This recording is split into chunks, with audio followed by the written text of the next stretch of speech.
Привет, путешественники! Всем привет! Ну что, это очередной выпуск Picard Travel Show, а мы нынче из Бангкока. Да, именно здесь недавно случилось землетрясение, и мы его пережили.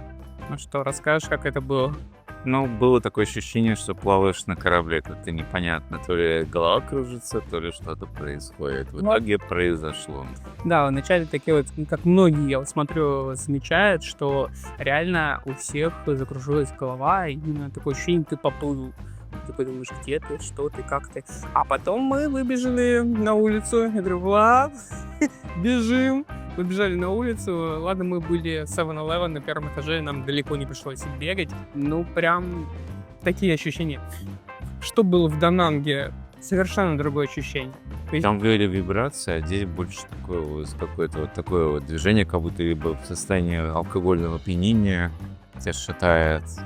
Вот. И либо действительно как будто земля поплыла, ты как будто на корабле плывешь. Но на самом деле, даже вот после того, как это все случилось, там 15, да, где-то минут говорят, мы обратно шли пешком, где-то часы до 8 часа, и у меня вот реально такое ощущение, земля дальше двигалась. Но я смотрю, провода вроде не шевелятся, все нормально, но вот прям такие ходуны были. Мы в Бангкоке, живы-здоровы, все замечательно, снимаем новые отели. Мы сегодня поговорим о 5 отелях Дананга. где мы были и откуда мы прилетели. Но вначале я хочу поздравить победителя. Вот его комментарий. Так что поздравляем, участвуйте в нашем розыгрыше, ставьте лайк этому видео, пишите комментарии, и, может быть, именно вы станете победителем нашего розыгрыша и получите проход на двоих в бизнес-лаунж. Ставьте лайк, пишите комментарии. Ну что, начнем? Сегодня нас ждут такие отели, как Doma by H-Hughes Hotel and Apartment, Navi Hotel Danang, Angel Hotels Beach Danang, Charming Beauty Hotel и Radisson Red Danang. Напоминаю, что все отели мы бронируем по ссылочкам в описании, ну или в нашем приложении, если у вас Android. Вот QR-код, сканируйте. И начинаем мы с Doma by H-Hughes Hotel and Apartment.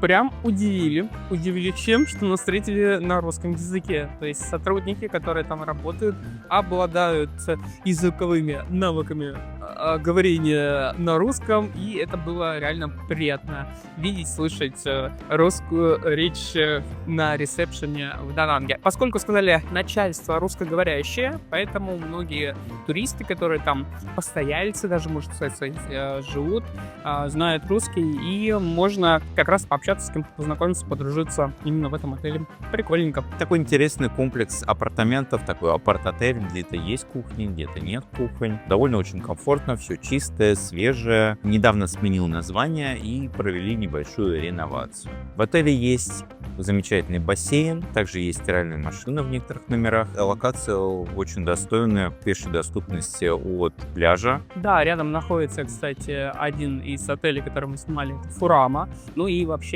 пятерки отелей, пятизвездочные такие резорты, да, поэтому через дорогу буквально от этого отеля, и вы будете, так сказать, пользоваться пляжами этих отелей.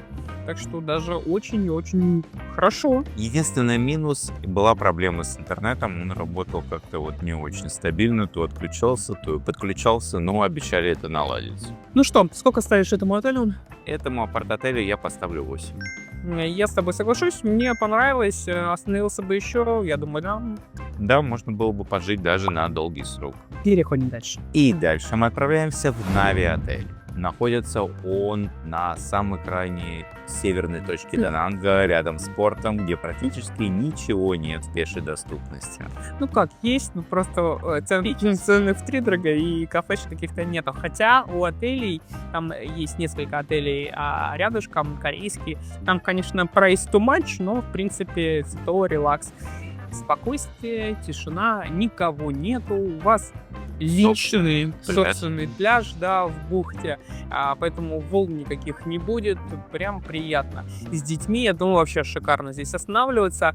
Сам отель — это группа компаний, мы уже останавливались в Нячанге, в Нави, и вот в Дананге тоже остановились. Отель не запущен еще полностью, можно сказать, мы были в отеле единственные гости, там проводилось мероприятие, и мы были во время этого мероприятия.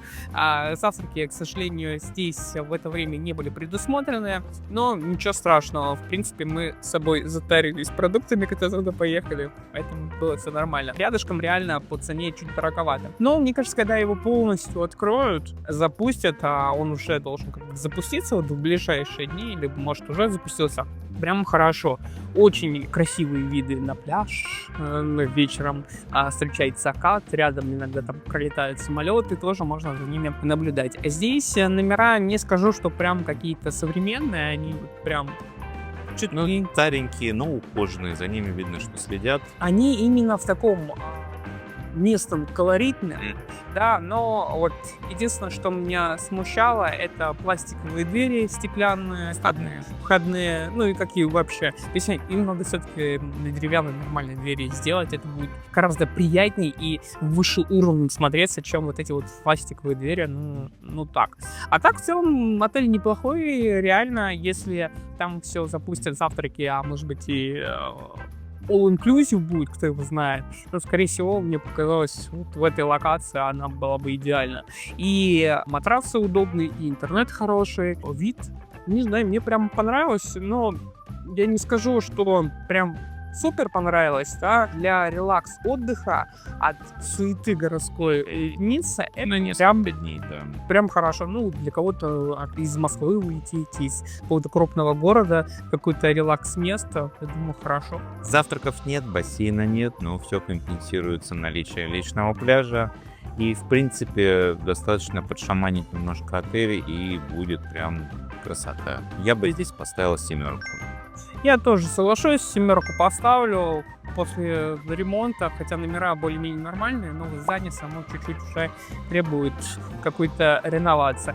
И будет гораздо выше. Так что, если вы за морем, то это прям сюда. Напоминаем, что все отели мы бронируем по ссылкам в описании, а также в нашем приложении, если у вас Android. А в телеграм-канале вы можете найти интересное предложение по авиабилетам, отелям и также экскурсиям. Ну, а также мы туда включаем интересные какие-то места, которые мы посещаем. Какие-то кафе, рестораны, музеи и так далее. Так что смотрите. Плюс какие-то фестивали где-то проходят. Мы также туда информацию стараемся оперативненько выкладывать для того, чтобы вы узнали и посетили эти места. А мы перемещаемся в Angel Hotels Beach Danang. Вот как раз из окраины в центр, в туристический центр мы и переехали. Отель довольно неплохой. Ну, прям хороший, можно сказать, не то, что неплохой, хороший, реально. Удобная локация, вы почти в центре туристического района, чуть-чуть сбоку, но все магазины, все кафешки прям в пешей доступности, точно так же, как и море. Бассейн есть, но такой немножко стремноватенький, я бы сказал. Завтраки есть, довольно разнообразные. То есть мы пожили 3 ночи, и, в принципе, каждый день меню менялось. Номер, видно, что была небольшая реновация, то есть свежепокрашенный постельное белье свежее, чистое, как и полотенце, и, в принципе, было довольно комфортно. Можно было как и окна открыть, проветрить, так и кондиционер работал. Довольно все комфортно. Тут по завтракам так немножко ситуация разнится в плане того, что нам повезло, что мы посетились в первый день, и был европейский завтрак. На следующий день был азиатский завтрак, а потом снова европейский. То есть они чередуют. И когда у вас местный завтрак, вы там ни бекона, ничего такого европейского не найдете. Вы даже если попросить там на кухне, скажут, сори, нету. Поэтому здесь завтрак будет разнообразный. Вы местную кухню попробуйте и обычную европейскую поедите. Поэтому здесь на завтраках было интересно, но главное попасть в нужный момент в тот завтрак, который вы хотите. Если на долгий срок, соответственно, вы попадете и попробуете все разнообразие меню. Спортзала нет, бассейн есть, но так. В принципе, бассейн хороший. У них проблема с полом, как обычно. Мы еще провели реновацию после сезона, либо, опять же, сейчас подготовиться, и все будет хорошо. Наверху есть бар, лаунж, где можно провести время, но сейчас он тоже не запущен. При этом будет все работать, как говорят. Ну что, я бы здесь 8 поставил. Я бы здесь тоже 8 поставила. Есть номера реально хорошие, большие, просторные. Но они, в принципе, все в одном стиле. Но есть, допустим, семейные, где там даже есть такой закуток потайной, куда ты можешь зайти, спрятать вещи, ну и спрятаться в прятки поиграть. Прикольно. Да, 8 прям хорошо заслуживает. И по интернету нормально, и матрасы нормальные, и постельная чистая. Единственное, на полу были волосы, но это часто устранили. Да, оперативно устранили, плюс часто встречается в Вьетнаме. Здесь не носят шапочки. Не, иногда носят в каких-то отелях, но очень-очень редко. Я видел за всю жизнь, наверное, 2 раза. Ну, вот я и говорю. Очень и очень редко. 0,1, ну там 0,01% вот как носят. Ну что, надеюсь, что-то пересмотрят и как раз в политике отелей шапочки все-таки для сотрудников, которые убираются, занимаются клиником, появятся. А мы перемещаемся на соседнюю улицу в Charming Beauty отель. Да, кстати, здесь их 2 отеля прям друг напротив друга. Одни апарты, второй отель. Мы как раз в отеле и жили. Удобно. Та же самая локация центральная, магазины, кафешка. Все близко. В таком хайянском стайле это все изображено. Как это? Вьетнамско-французский колорит. Вот так, наверное, сказать. Прикольно. То есть приятно было находиться, и ты чувствуешь атмосферу вот Вьетнама. Был похож на бутик-отель чем-то даже. Но он небольшой, поэтому нормально. Здесь тоже советуем вам селиться на высокий этаж. Во-первых, из номеров из некоторых видно море, а это хорошо. А вот на нижних есть проблема такая, как, допустим, вечером шумят, кроме Бамбау, которые ездят по всему городу и в любом, наверное, отеле орут. Но здесь бывает, что и рядом какие-то тусовочные места, орущие компании проходят или еще что-то. Поэтому немножко было шумновато, а окна, к сожалению, не шумоизолированы. Но было довольно комфортно. Мне очень понравилось. Свежий ремонт. Видно, что отель не так давно открылся. Либо был сделан ремонт. Постельное белье свежее, чистое. Спать было довольно комфортно. Завтраков нету, но компенсируется наличие кафе и ресторанов на соседних улицах. Есть сауна и бассейн. Есть проблема в сауне, дверь плохо закрывается, но изнутри, мне кажется, можно чем-то припереть, и будет все замечательно. Но сауна, конечно, запирать дверь изнутри не очень хорошая идея. Так что будьте осторожны и внимательны. А бассейн неплохой. Можно покупаться. Вид с крыши, где находится бассейн, открывается офигенно крутой. То есть на море, на город можно насладиться. Я бы поставил здесь 9 баллов. Оценивая с того, что здесь есть, в принципе. Ну да, если мы завтраки не оцениваем, то, в принципе, реально хороший отель, чистота, спокойствие. Единственное, вот то, что шум, наверное, из-за шума все-таки, вот я, если не балл, я поставлю 8. Есть отели поинтересней, но, в принципе, я бы здесь еще раз остановился. Прям реально комфортно. Напоминаем, что все отели мы бронируем по ссылочке в описании. И завершаем мой обзор сегодня Radisson Red Danang. Это новый отель, который открылся буквально в прошлом году. Реально, отель прикольный, новый, современный. Он похож на чем-то Ibis Style. Это вот в этой же тематике, молодежный, современный, именно для молодежи. Да, в принципе, для всех. Но те, кто любит более комфортно, да, пребывание. Здесь есть и хамам, и сауна, и массаж, да, вы можете тоже заказать. И прикольно вас встречают не только дринки, но и попкорн. И я наконец-то поел, давно хотел что-то поесть попкорна, и пришел с тарелкой, наложил попкорна, пошел в номер есть и смотреть сериальчик. Ну и монтировать видосики. Есть 2 места встреч, кафешек есть на 2 этаже. Это такой кофейня, да. Прикольно, есть комбо, то, что можно взять там круассан какой-то и кофе за оптимальную цену. И также наверху это уже такое и как вечером ночной клуб используют, то есть там какие-то тусовки бывают. Ну и просто ресторан на крыше тоже хорошо. По цене, в принципе, оптимально. Не скажу, что да, чуть повыше среднего, повыше Москвы среднего. Я заказывал 4 сыра. И прям мне зашло. Очень вкусная пицца. И получилось 1200 рублей. Заказывал также впервые обслуживание номеров. Тайкой я закажу обслуживание в номер. Никогда не делал этого. Думаю, пришло время хоть в таком отеле ту же самую пиццу. Потом подумал, а что мне ту же самую? Надо что-то другое. Заказал пепперони. А у них проблема то, что на телевизоре меню идет от Radisson Blue и Radisson Red. То есть как-то у них задублировался косяк, но исправят. Ходим к самому номеру. Мягкий матрас. Комфортное пребывание. Ковер. Отличный интернет. Мочите ковер. Ты по полу лазишь, что ли? И ну приятно, когда ты встаешь с кровати, Ковролин. и ногами ты встаешь не на плитку, не на холодную плитку, а на ковер. Ковролин. Ну, открой окно, будет жарко, плитка нагреется. А вот если было бы у нас прохладно, например, вот, если было в Вьетнаме, бывает до 15 градусов. У нас таки было прохладно. Даже волны, еще что-то. Но зато комфортное пребывание. Спокойно гуляешь, не потеешь весь, как это обычно бывает. Я бы с удовольствием там еще раз остановился. Хороший бассейн, хороший спортзал, хорошее спа, джакузи, хамам, сауна. Мне понравилось. Абсолютно соглашусь. Очень комфортный отель, начиная с лобби, номеров и замечательный бассейн, хамам, сауна небольшие, но все довольно комфортно и греет тоже на уровне.